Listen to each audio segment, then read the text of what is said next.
Hop, et je me mets en lecture. Pour l'agenda d'aujourd'hui, donc le titre, c'est comment MapNMatch, le profil T5 peuvent à éviter et accompagner des managers un peu en situation de crise. Donc, on va commencer par quelques chiffres sur la tension managériale. Je pense que voilà, le nombre d'inscriptions, votre présence aujourd'hui, au-delà de reprendre contact avec l'écosystème, démontre que c'est bien un sujet d'actualité. Juste quelques chiffres pour recadrer le sujet d'aujourd'hui. Et puis, évidemment, rentrer rapidement dans le vif du sujet sur comment le profil T5 peut venir à la rescousse du manager pour gérer sa propre énergie, pour se positionner vis-à-vis des autres, c'est-à-dire tant les membres de son équipe que son manager, qui peut parfois être aussi source de tension. Et puis comment aussi utiliser la responsabilisation de l'équipe. Donc, il y a différents usages que nous allons voir où l'approche MapNMatch va vraiment aider, idéalement dans une prévention de la surtension du manager et puis aussi en accompagnement de la solution quand la tension est bien réelle. Alors, quelques chiffres sur cette tension et ce burn-out du manager. Qui est traité en tant que tel. On voit certains chiffres sur cette tension qui a bondi de manière très impressionnante en 2020. C'est le début de la pandémie, donc il y a eu beaucoup de prises de pouls qui ont été faites suite à ce changement de paradigme pour l'ensemble des collaborateurs, et puis avec un focus particulier sur des difficultés rencontrées par certains managers. Une étude récente révèle que 20% des cadres en France ne veulent pas ou plus gérer d'équipe. Donc on est vraiment sur pas une si belle image finalement de la responsabilité d'équipe. Et puis un dernier chiffre qui est quand même assez important, où près d'un tiers des salariés français vivent des situations de tension avec leurs supérieurs hiérarchiques.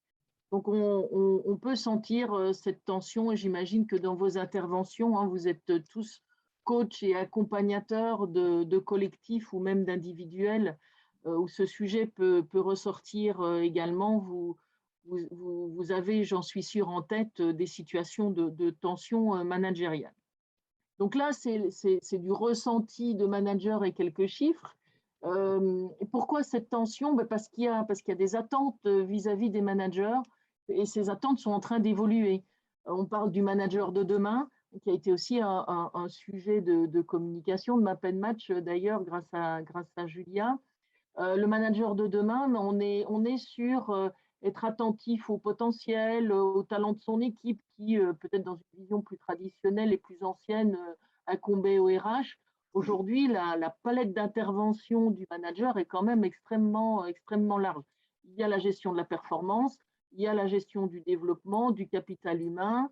On est dans une situation un peu de tension, de guerre des talents qu'on nous annonçait depuis fort longtemps, mais qui s'avère réel. Donc, on leur demande de retenir aussi leurs équipes.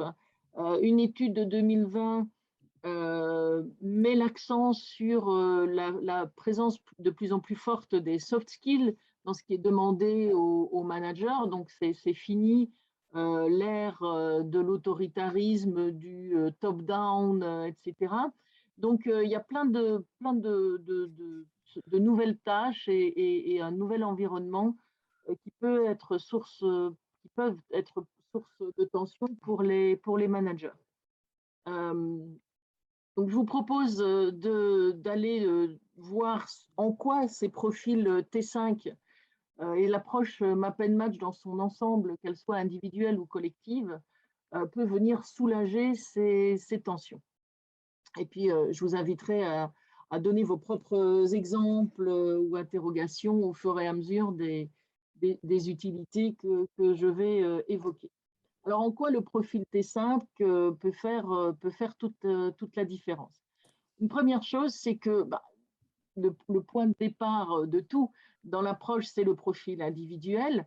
Et connaître ses talents, c'est important pour mieux gérer son énergie, puisqu'on sait que certains sont source d'énergie, d'autres sont source de satisfaction, d'autres nous prennent de l'énergie. Donc déjà, rien que dans mieux se connaître pour mieux savoir se ressourcer et mieux doser, mieux focaliser, cibler là où on va dépenser de l'énergie. Ensuite, par rapport à son propre profil individuel, quand on est manager, on peut aller un cran plus loin dans la compréhension de ses talents et regarder plus précisément son style de leadership pour s'appuyer sur ses forces et nourrir ses besoins de manager et, comme nous savons si bien le faire, le mettre en perspective avec les attendus du rôle de manager, en particulier sur les objectifs managériaux à remplir et d'avoir ce cran d'analyse supplémentaire. Et je vais bien entendu reprendre chacun de ces points juste après. On balaye tous les cas où ce profil peut faire la différence. Mon profil, si je suis manager, peut m'aider à comprendre aussi, en le mettant en parallèle avec le profil de mon manager, peut me permettre de me positionner dans ma relation managériale. On peut imaginer des situations où la tension peut venir aussi d'en haut, du N+1, alors soit qui transfère sa propre pression, sa propre tension, ou bien juste, c'est le mode de collaboration qui peut être source de cette surtension au niveau du manager. Quand je vais au-delà du profil individuel et de mon profil de manager, ce qui va pouvoir aussi alléger ma tension, c'est d'utiliser une meilleure connaissance de mes collaborateurs. Et grâce à la connaissance de leurs talents, de leur profil, je vais rendre chaque collaborateur acteur de sa performance. Je vais d'une part gérer mon énergie de manager. Je vais pas aller dépenser d'énergie là où je sais que c'est l'appétence et que ça va se passer tout seul. Et puis, je vais mieux cibler mon accompagnement de collaborateurs.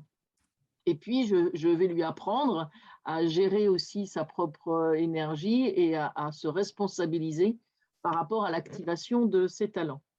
Et enfin, parce que ce n'est pas encore fini, j'ai aussi, grâce à la consolidation des profils de mes membres d'équipe et mon profil d'équipe, en connaissant la map team, je vais pouvoir optimiser ce fonctionnement d'équipe, une fois de plus, l'accompagner de manière tout à fait pertinente dans la réalisation de l'objectif commun et de l'objectif collectif. D'accord? Donc, on voit déjà par ce panorama quelles sont toutes les possibilités d'accompagner cette tension du manager.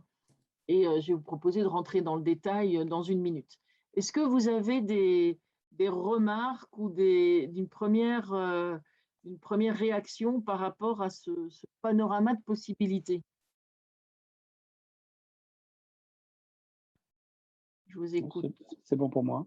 Ouais, C'est clair. Oui, Olivier? bon, oui, j'allais souligner un point, c'est effectivement riche de recommander dans un monde chaotique de s'investir sur là où on aime développer de l'énergie parce qu'on sera plus efficace et moins exposé à tous les risques évoqués. Donc, je crois que l'idée est simple, mais l'idée est forte. Oui, ouais, tout à fait. Super. Merci bien. Alors, je vous propose d'aller voir plus concrètement, et puis avec quelques exemples, on aime bien être concret et illustratif dans la présentation des choses. Donc, première application, utiliser son propre profil, la meilleure connaissance de soi pour mieux gérer son énergie. Parce que, rappel des basiques, mais les T5 sont des sources d'épanouissement, donc d'énergie, et le plaisir de faire va me permettre de recharger mes batteries.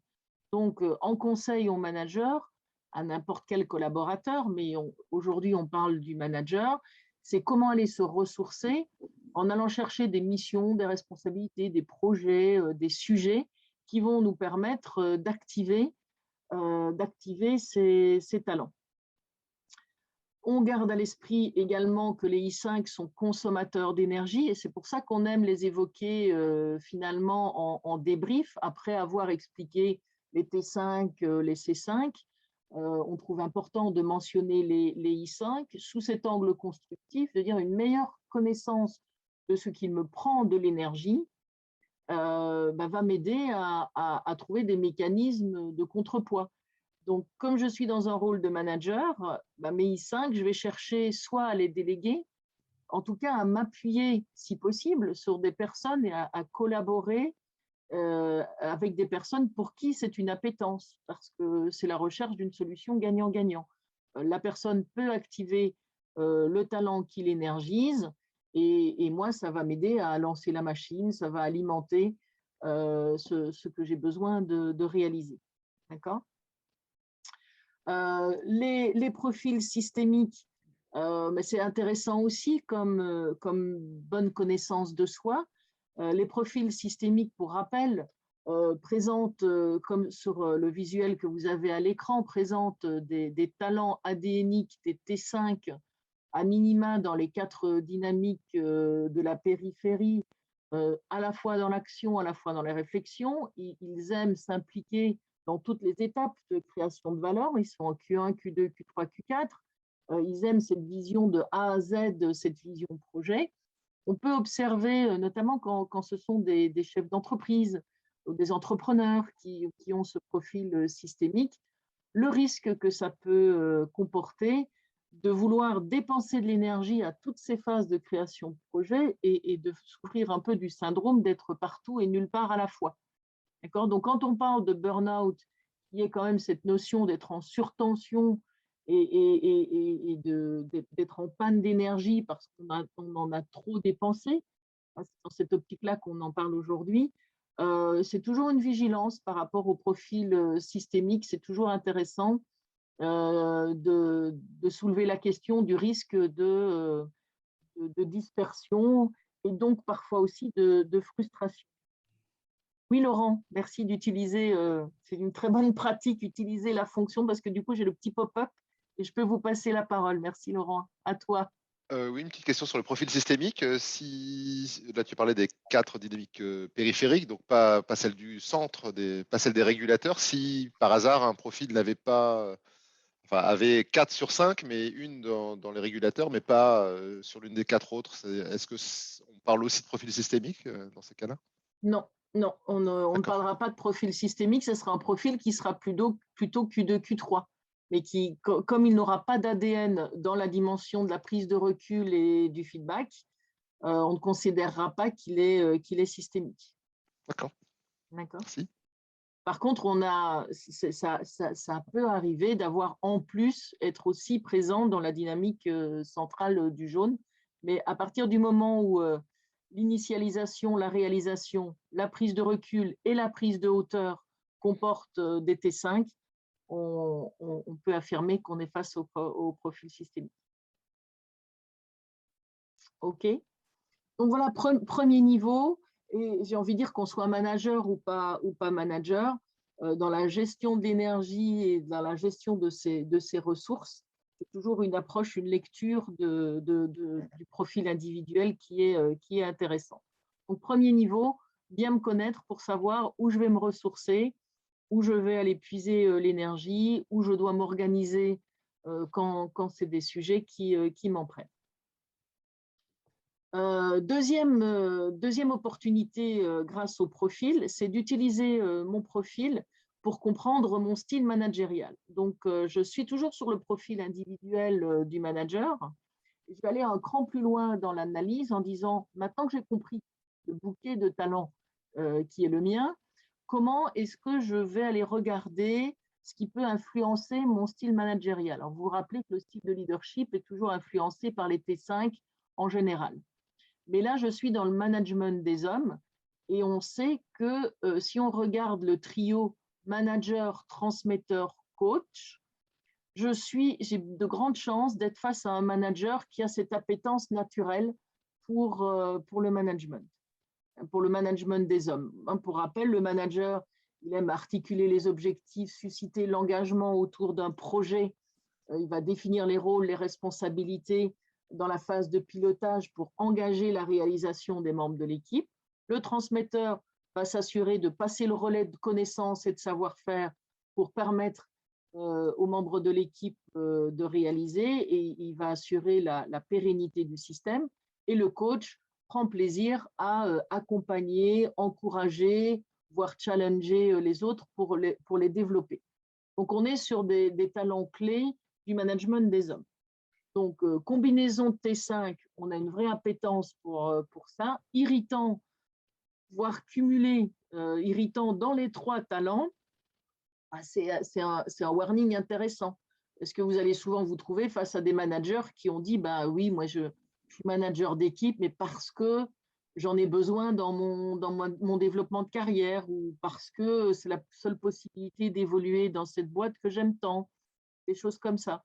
Et on sait que, bah, une fois de plus, si je combine des irritants au quotidien, ça va me pomper de l'énergie et ça va être source de tension.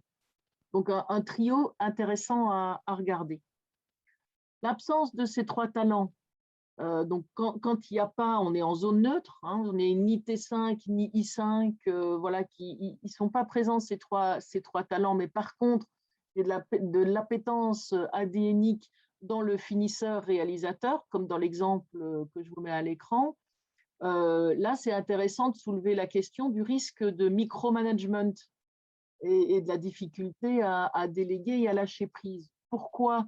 Parce que ce profil de manager adore être sur le terrain avec le réalisateur T5, adore être sur le terrain, être hands-on, délivrer, etc.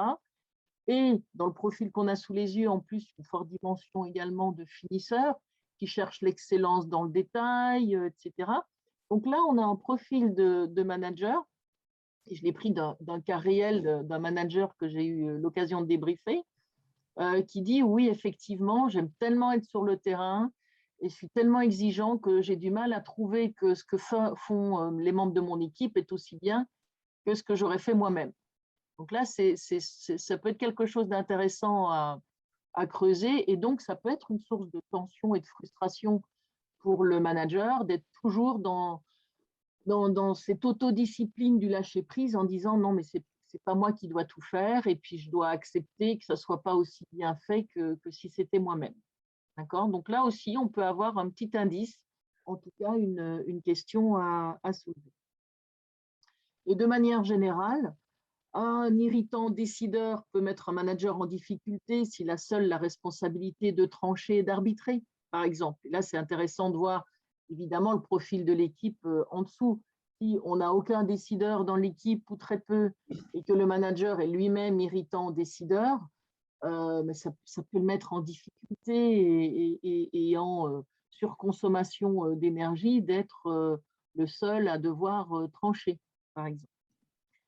Autre élément intéressant, source de tension pour un manager, un irritant de médiateur. Vous vous rappelez, le médiateur, c'est le talent qui cherche l'alignement entre l'homme et les missions, qui cherche la création d'environnements win-win, d'accord, dans cette dynamique du lien et de la cohérence. Un manager irritant médiateur vous confirmera souvent qu'il est impatient, qu'il est frustré de devoir gérer des conflits dans son équipe. Donc, au mieux, je vais dire à minima, il va éviter, mais ici, il prend ses responsabilités, il va aller au feu, mais ça lui prend énormément d'énergie quand il y a des tensions, des mésententes, un manque d'alignement, un manque de collaboration dans son équipe. Donc ça aussi, ça peut être une source. Je ne voudrais pas être dans la peau du manager qui cumule tout. Si on imagine qu'on cumule les irritants dans les 3 talents clés, plus le finisseur réalisateur et l'irritant décideur médiateur, vraiment, vraiment, ça doit être des pires situations d'être manager dans ces cas-là. Des réactions par rapport à ces analyses un peu croisées ou parfois en négatif, hein, par rapport aux irritants, par rapport aux… Ouais, Valérie. Oui, Benoît. Ouais, ce que j'ai vécu, moi, et c'est pour ça que ça m'intéresse beaucoup, ce cas burn-out, c'est le cas où, en fait, ça peut être d'un manager, d'ailleurs, c'était d'un collaborateur, mais ça peut arriver aussi d'un manager.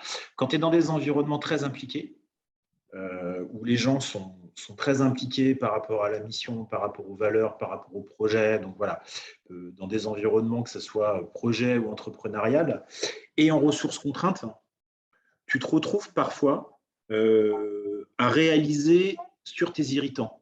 Parce que justement, soit tu n'as pas envie que ce que tu as lancé capote faute de ressources, soit parce que tu es tellement impliqué que tu as envie de tout donner pour que ça marche.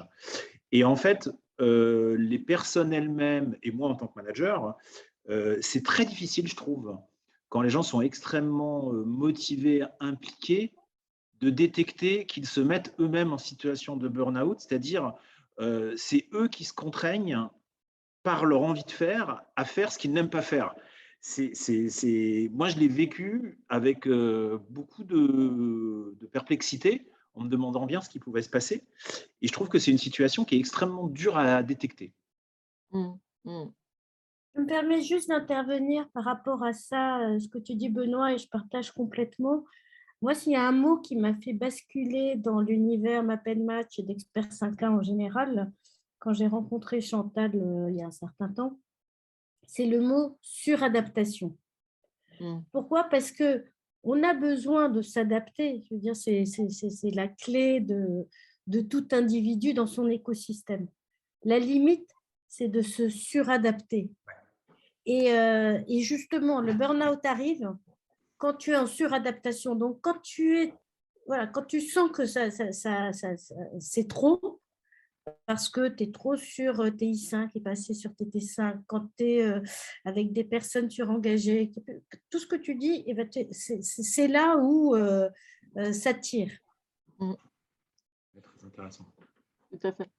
Mais, et en rebondissant effectivement sur cette remarque, on boucle bien la boucle effectivement sur les irritants. Pour répondre à ta question, comment identifier qu'on est en suradaptation ou en surcompensation par rapport à des irritants?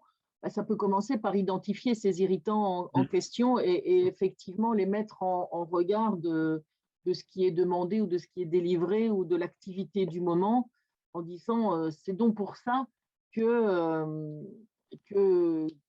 j'arrive à saturation. J'ai discuté avec un coach il y a quelques mois qui a vraiment aidé une collaboratrice à mettre le doigt sur le fait, elle dit, mais sur papier, c'est le job de mes rêves, et pourtant au quotidien, ça m'épuise et je ne comprends pas pourquoi. Et c'est effectivement en ayant identifié les irritants, en disant, mais c'est donc ça, je sais faire, mais en fait, c'est à contre-courant de mon plaisir de faire. Tout à fait. Merci. Moi, j'ai le cas aussi Oui. j'ai eu le cas comme ça d'une personne sur un profil où elle était pas bien dans son travail, elle faisait un job de coordinatrice, ça faisait quelques années, et pour elle, c'était le job un peu de ses rêves. Et en faisant le profil, on s'est retrouvé avec un I5 sur coordinateur. Et c'était fulgurant, quoi. Bon, depuis, elle a changé de boulot. Super, merci Lionel. Oui, Olivier. Oui, je voulais, en fait, me venait une synthèse entre tes deux slides excellents sur le style managérial et sur finalement la suradaptation qui a été évoquée à l'instant par Margot. Finalement, le style managérial, l'important, c'est qu'il soit naturel, et la suradaptation, c'est quand on a une sorte d'artificialisation du comportement. On fait quelque chose de pas naturel. Et je pense que l'enjeu de Map&Match, c'est de nous inviter à être naturel. Authentique. Ou à comprendre ce qui est authentique, naturel. Voilà. Ouais, tout à fait. Merci Olivier. OK. Je vous propose de continuer à lister ces utilisations du profil. On est toujours dans du one-to-one et je pars toujours du profil du manager. Et je me dis parfois, peut-être que la tension peut venir de son positionnement face au manager. Donc, idéalement, quand je peux prendre connaissance du profil du N+1, ça me permet évidemment de manière assez classique de connaître les complémentarités et les appétences communes, donc les situations de superposition où on est animé par les mêmes choses, donc on va avoir le même genre d'idées, ou on va avoir la même orientation résultat, ce genre de choses. Et puis là où on est complémentaire, avec une approche constructive de dire c'est complémentaire et pas antinomique. D'accord? Et je vais regarder cette complémentarité et ces points communs, tant au niveau des talents que des niveaux des phases de création de valeur, que des dynamiques. Donc, je vais utiliser notre lecture fractale là, du modèle pour aller voir est-ce qu'on va être engagé dans les mêmes phases de projet, est-ce qu'on va se compléter dans dans la manière de mener à bien un projet et peut-être mieux comprendre aussi notre manière de travailler ensemble parce que on va regarder les irritants. Est-ce que les appétences de l'un viennent superposer les irritants de l'autre? Est-ce qu'on a des irritants en commun? Donc, bon, ça, ma foi, on va gentiment laisser laisser ce sujet de côté tous les deux, ou bien est-ce qu'on va se retrouver sur les mêmes enjeux?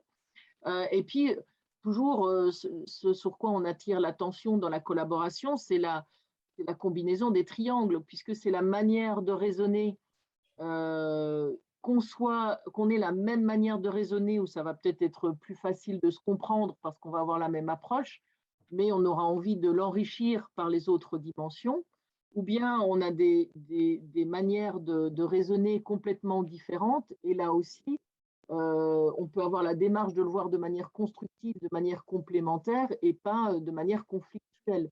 C'est-à-dire qu'on a accompagné un duo de hauts responsables, on va dire, dans une entité qui avait des triangles opposés, c'est-à-dire l'un était bleu-noir, c'est-à-dire data et pragmatisme en premier, et l'autre était triangle rouge, triangle vert, hauteur de vue synthétique de la problématique et besoin d'explorer et de comparer différentes pistes. On peut imaginer que quand ils regardaient un projet ensemble, ils n'amenaient pas à la discussion. C'est le triangle des Bermudes, là. Voilà, c'est ça. On t'a perdu, Valérie, on t'avait perdu, c'est pour ça. Ah, pardon. Et là, vous m'entendez de nouveau? Oui. Oui. OK. Oui, on t'entend bien, Valérie. D'accord.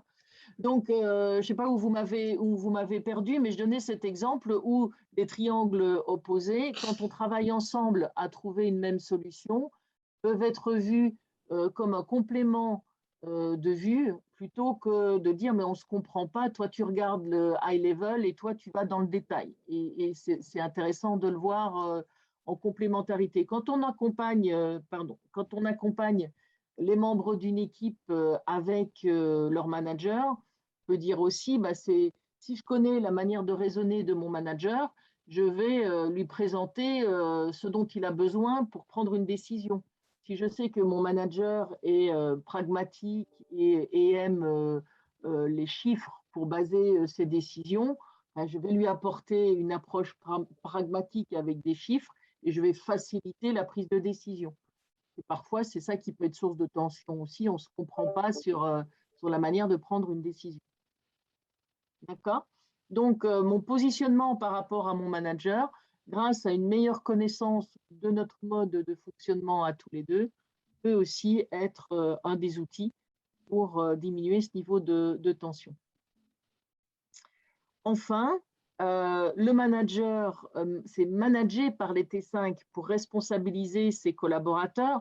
Là, juste à titre d'illustration, c'est des vrais collègues au sein d'une même équipe qui ont des profils, comme on le voit, assez différents. J'en ai même recopié 2 fois le même.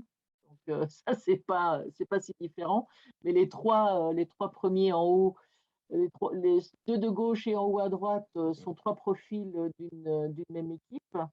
On voit que les personnes sont différentes. Donc, en tant que manager, je peux les aider à gérer leur engagement en les mettant en situation pour activer leur talent en pleine conscience et puis de les mettre dans des manières de fonctionner sur des projets en ayant un management déclaré à partir des talents qui vont me permettre de mettre tout le monde en mouvement et puis de les responsabiliser, ensuite de les rendre autonomes dans leur performance en leur donnant ces clés.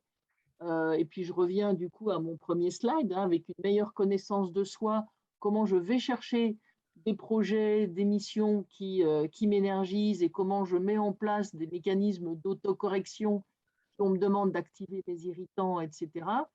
Le déploiement de cette approche T5 permet à chacun de prendre ses responsabilités et de prendre en main finalement sa gestion d'énergie.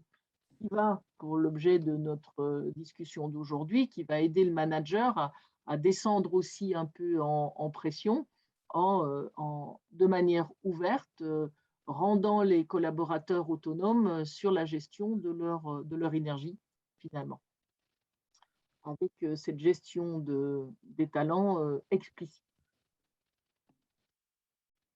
Enfin, on ne peut pas parler de management d'équipe sans parler évidemment des map teams et des profils consolidés d'équipe, puisque là, on examine les forces en présence, les forces naturelles, les comportements spontanés du collectif pour la réalisation de l'objectif commun. Et donc, c'est tout aussi important et peut-être pas naturel dans nos cultures françaises, notamment, de passer du temps aussi sur la reconnaissance des forces. Quand on accompagne un collectif avec le manager, c'est toujours important de faire réagir le manager aussi sur donner des exemples et des illustrations des forces de l'équipe, de son ADN, des choses qui vont arriver spontanément. Donc ces forces, elles doivent être connues, valorisées et mises au centre de la création de valeur. On peut accompagner le manager à faire ça, mais souvent, la première étape, c'est aussi de faire prendre conscience au manager des forces de son équipe, et puis il va pouvoir s'appuyer sur ce qui va se passer naturellement et spontanément au sein de l'équipe. Et puis, en deuxième lecture, on a les zones de risque qui sont identifiées, ce qu'on appelle aussi parfois les trous dans la raquette. Et là aussi, on les voit d'une manière constructive. Donc, on identifie les sources de tension, de difficultés, les obstacles qu'on peut rencontrer à l'efficience optimale de l'équipe. Et donc, on va pouvoir adresser des modes opératoires, des process, et puis voir quand on a la possibilité, l'opportunité de faire rentrer des talents qui vont venir dynamiser ce qui nous manque dans le collectif. Mais ces zones de risque adressées de manière consciente avec l'équipe, les membres de l'équipe, par exemple dans une démarche de co-construction, d'élaboration en commun de plans d'action, peut aussi, une fois qu'on nomme les difficultés et qu'on les adresse par des plans d'action SMART très concrets, ça peut amener aussi à diminuer cette tension générale. Et puis, de manière globale, l'ensemble de l'approche par les talents et amener ce management par les talents responsabilise chacun quand on explique que c'est l'intelligence collective et qu'on est tous finalement engagés dans le même bateau pour atteindre les objectifs collectifs. Ça dynamise cette prise de responsabilité et le mode de fonctionnement des équipes. Donc, c'est pour ça que c'est toujours important, et on a eu l'occasion de l'aborder dans nos précédents échanges, d'embarquer évidemment le manager dans toute cette démarche et que ça devienne un nouveau style managérial et un langage commun finalement.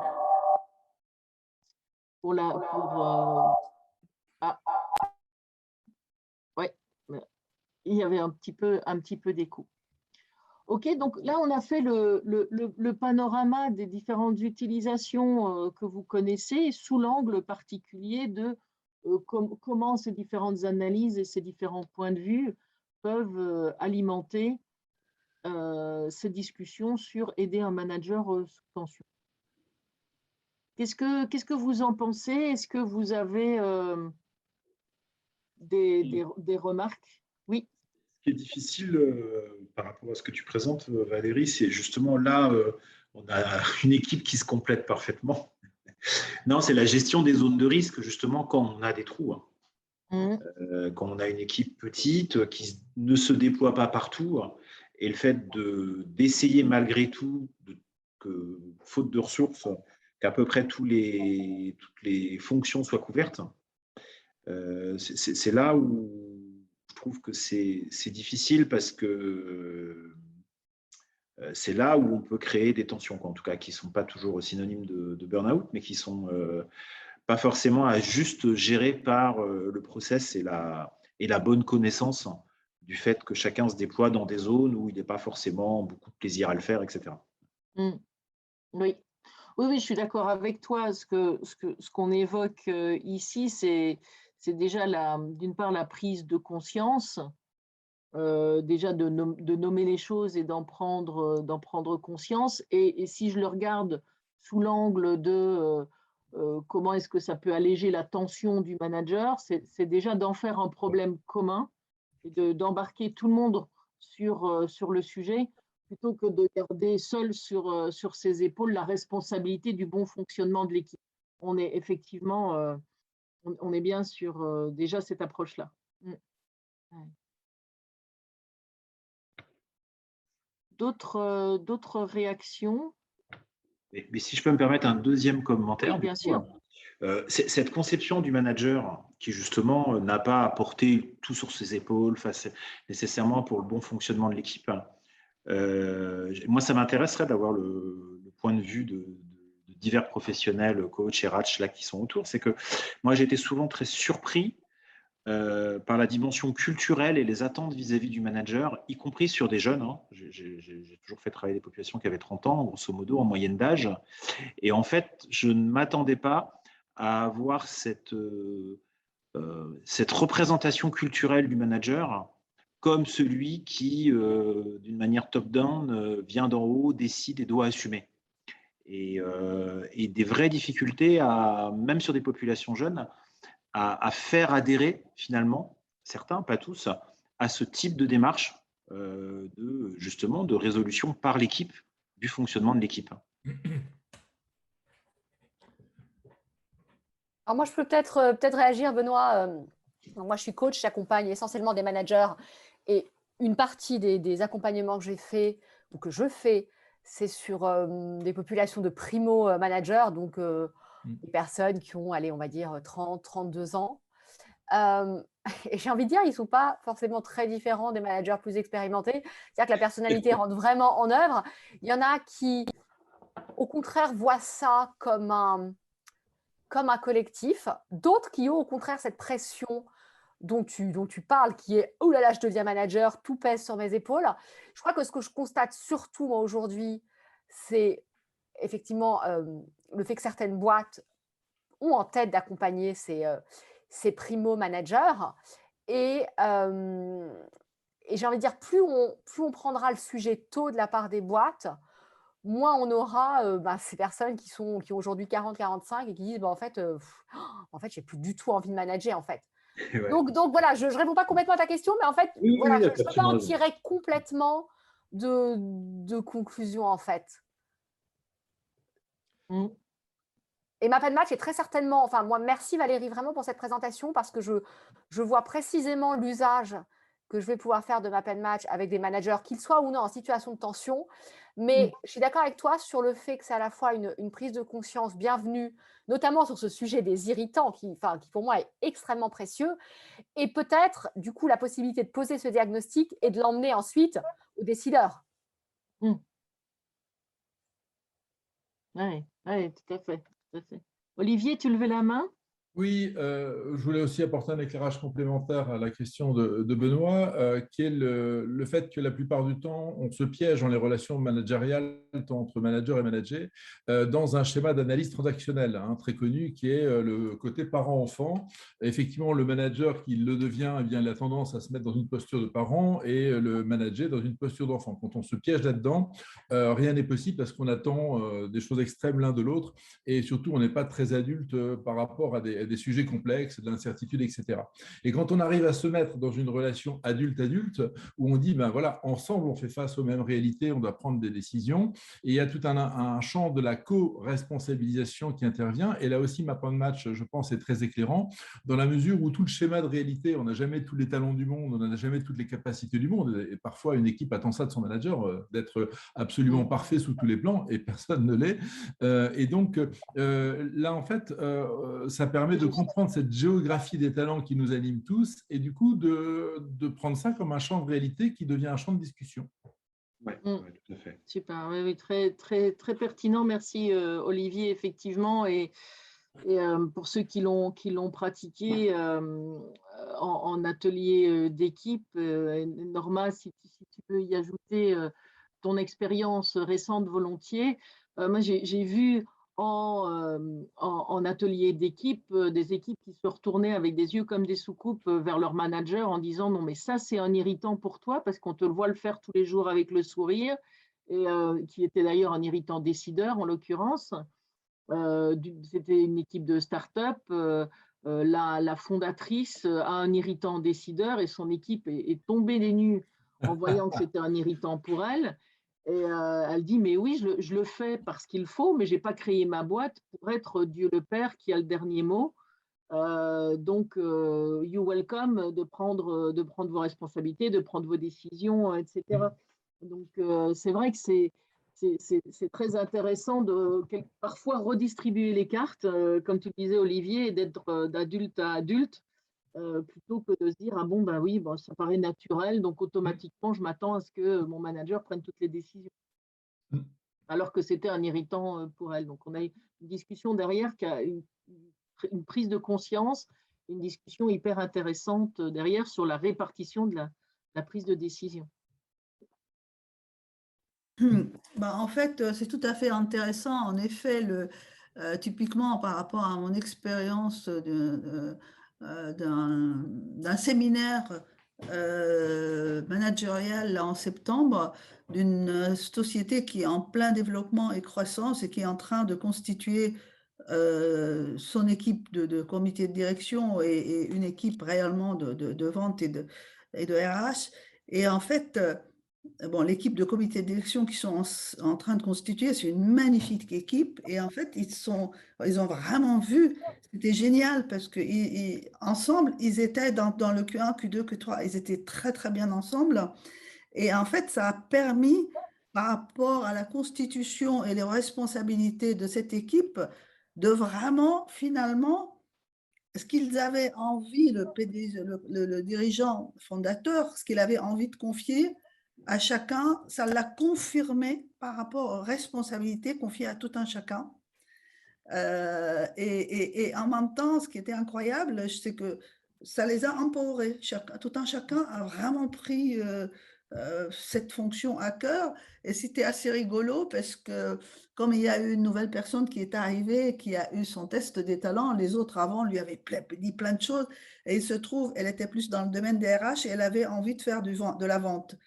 Et puis, il se trouve qu'elle avait le talent d'affronteur, de réalisateur. Elle avait ce qui va bien pour la vente. Alors après, elle était toute fière en disant, vous voyez, j'ai envie d'en faire et j'ai les talents pour en faire.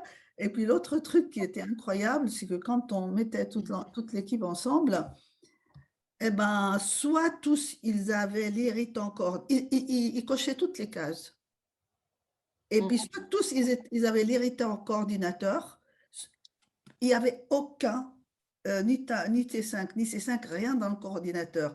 Et juste avant, il y a eu pas mal d'incidents qui étaient dus à ce manque de lien entre les décisions et l'organe. Enfin, ils ont bien vu le fait que, mine de rien, bah, tout leur recrutement, ils recrutent des gens qui sont dans les rétants coordinateurs. Et ils ont vu le fait que de ce manque au niveau de toute l'entreprise, ce qu'il générait. Donc, moi, je trouvais ça m'a fait sourire de dire incroyable.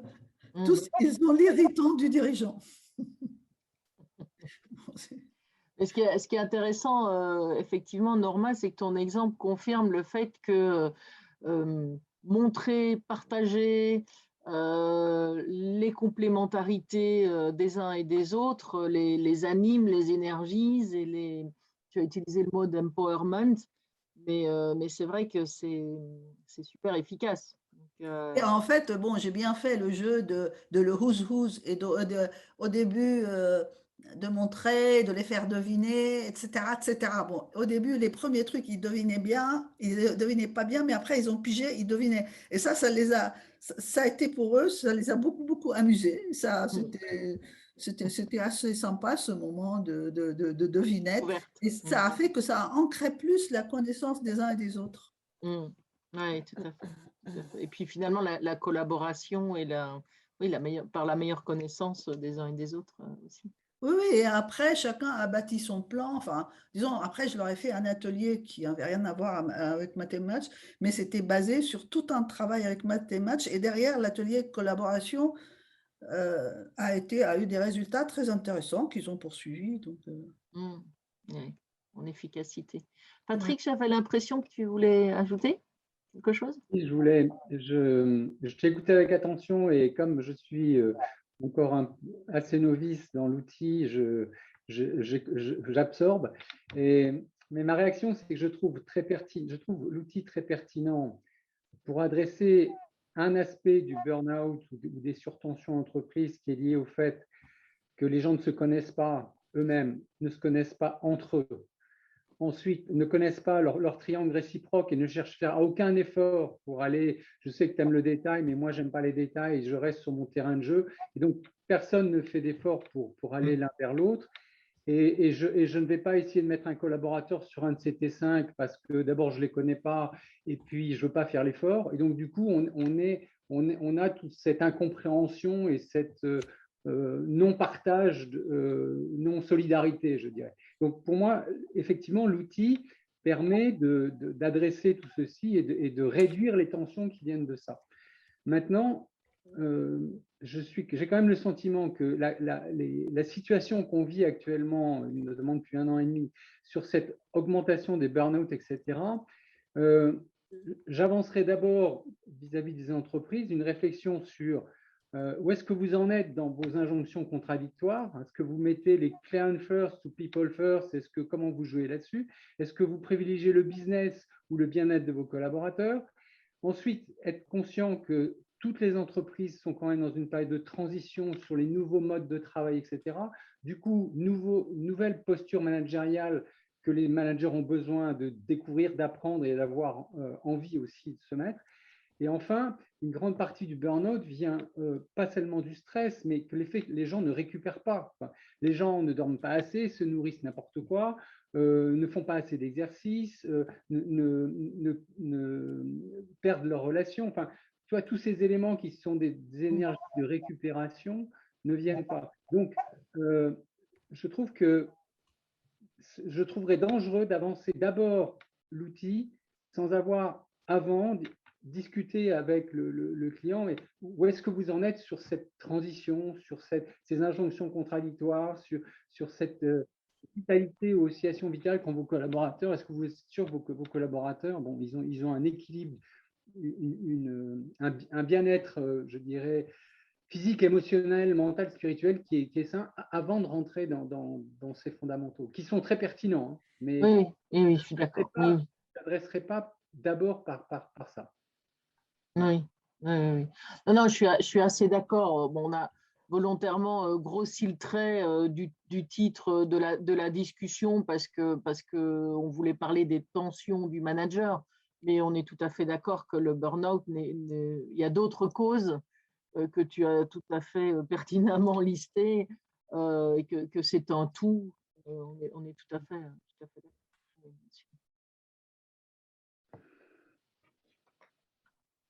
D'autres remarques peux vous délivrer une réflexion assez rapide, mais là, je suis dans le champ de l'individu. En fait, bon, au début, moi, j'adoptais sur les inconforts pour lui dire que ça ne leur donne pas de l'énergie, qu'il faudrait mieux s'appuyer sur quelqu'un d'autre pour le faire, etc., etc. Et il se trouve que j'ai eu à débriefer une polytechnicienne, très, très, très grand poste dans un très, très, très grand groupe. En plus, incroyable, je crois qu'elle a 3 ou 4 T5, 5 C5. Elle a tellement de talent à tout point de vue que, bah, évidemment, elle avait 3 ou 4 inconforts. Alors, ce qui est terrible, c'est qu'en bonne polytechnicienne, qui veut toujours être première de la classe, elle s'est agrippée sur les inconforts. Et comment faire pour ne plus être dans ces inconforts et être bien aussi là-dedans. Bon, je lui ai expliqué, et puis vraiment, je lui ai dit que son énergie, l'effort, enfin bref, c'est tout notre discours. Et figurez-vous qu'elle a été carrément se plaindre à la présidente du groupe que je n'ai pas assez travaillé avec elle sur ses inconforts. Et alors, du coup, ça m'a donné... après, je me suis dit, mais dans mes débriefings suivants, je vais vraiment expliquer les gens quel est le risque de cet inconfort, en quoi ça leur induit, quel est le fait qu'il y a cet inconfort, quels vont être les travers et les risques, et comment finalement à eux-mêmes de trouver leur solution. Soit je m'appuie sur un collaborateur, soit je fais autre chose. Après, j'ai le choix. Si je veux me développer là-dedans, bah, ça va me coûter du temps, beaucoup de temps et d'énergie. Donc, simplement, je me suis dit, je vais le présenter de cette façon-là parce que j'en revenais pas qu'elle ait été se plaindre que je n'ai pas été proposé comment lever ses inconforts pour que ça devienne des talents chez elle. Juste pour vous délivrer ça. Du coup, je me suis dit, bon, bah, il y a une autre façon peut-être. Et d'ailleurs, il y a un slide que vous faites lors de formation qui est très bien fait, qui dit pour chaque inconfort, quel est le risque. Et donc maintenant, je fais bien attention. Après, bah, c'est leur choix d'aller vouloir passer beaucoup de temps et d'énergie pour que ça leve cet inconfort. Mais bon, plutôt que d'appuyer sur leur point fort. Mais bon. Tu voulais réagir, Margot, ou ça te... Tu es en mute. Le slide, je vous donne le numéro dans la formation. Il est super bien fait, je trouve. Merci, Norma. Et ce qui est terrible, c'est qu'en fait, je me suis rendu compte, c'est incroyable, c'est le slide 50 de la formation, qui est comportement d'une équipe psy en l'absence d'un talent. Et donc, du coup, maintenant, je le présente différemment, les inconforts. Alors, je ne sais pas, mais si Marco, tu veux réagir?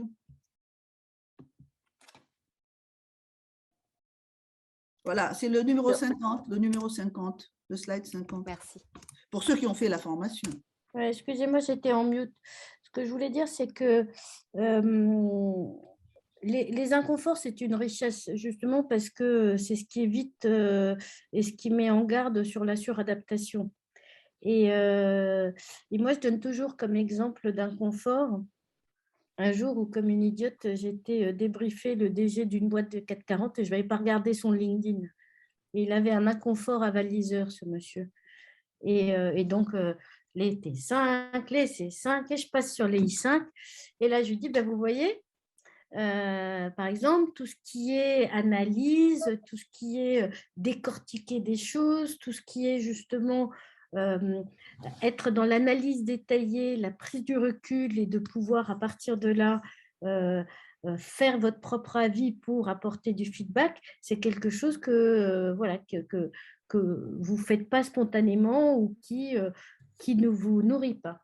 Alors, il éclate de rire et me dit, mais vous avez vu, j'ai commencé comme contrôleur de gestion dans le groupe. Et je lui dis, ben voilà, je suis sûre que vous le faisiez très bien.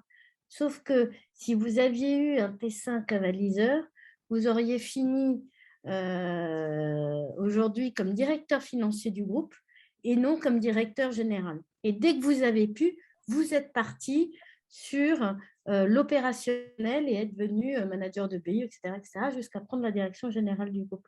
Je dis, c'est exactement ça. C'est-à-dire que quelque part, vous avez vécu cet irritant comme votre mal nécessaire pour pouvoir alimenter votre pilotage, parce qu'effectivement, il avait 3 énormes T5 en pilotage, et lui, ce qu'il aime, c'est porter un projet, porter une BU, être dans le pilotage. Donc, il faut, pour moi, ces irritants, c'est vraiment une énorme richesse, justement parce que quand on y va trop, c'est ceux qui interpellent le plus, en fait. Hein, voilà, donc je ne sais pas si les autres ont ce genre de réaction, mais ce que tu as vécu, Norma, heureusement, n'est pas la norme. Heureusement, c'est la seule. Quand j'en ai fait plus de 30, 35, c'est la. Mais bon, c'est sur les techniciennes, donc ils veulent toujours. Et bon, pourtant, j'insiste beaucoup, c'est pas de l'incompétence, c'est de l'irritant, c'est de l'inconfort. Donc, et juste en parlant, vous avez dit que dans des prochaines versions, vous allez le mettre dans le profil qui est délivré ou non? Vous n'allez pas le mettre parce que dans le profil. Dans le PDF? Dans le PDF, oui. Oui, mais. D'accord. Mais c'est vrai que c'est bien de bien l'expliquer. Je crois qu'il y est même déjà si tu le coches. Faut vérifier. Ah bon, il faut le cocher? Ouais. Oui, hein. Je ne savais pas. On pouvait le cocher. Non, dans les derniers que j'ai fait, il n'y est pas. Mais bon, j'ai pas. C'est une option à cocher. Il y a un truc à cocher. Voir ça. Non, c'est sûr que c'était l'exception. C'est la seule que. Mais mon mari me dit, bon, évidemment, pour les techniciens. Enfin bon, ceci dit, j'en ai eu d'autres, mais elle était très. Je veux avoir tous les talents. Intéressant. Ok. D'autres réactions? Quelqu'un dit, ça m'intéresse particulièrement ce sujet de manager sous tension. Je vous avoue que j'ai oublié de noter qui l'a dit. Moi, je l'avais dit. Ça, donc, je confirme que, voilà, c'est pour moi une mine d'infos, et en particulier sur le sujet du burn-out. Enfin, le sujet de la suradaptation de Margot me parle également beaucoup, parce que c'est un terme que j'utilise très souvent dans les coachings de managers épuisés. Donc, ça va être un bon complément pour moi et totalement applicable, en fait. D'accord, super. Merci. Super. D'autres questions? Je vois qu'on a atteint le timing, la fin de nos échanges. D'autres réactions ou questions?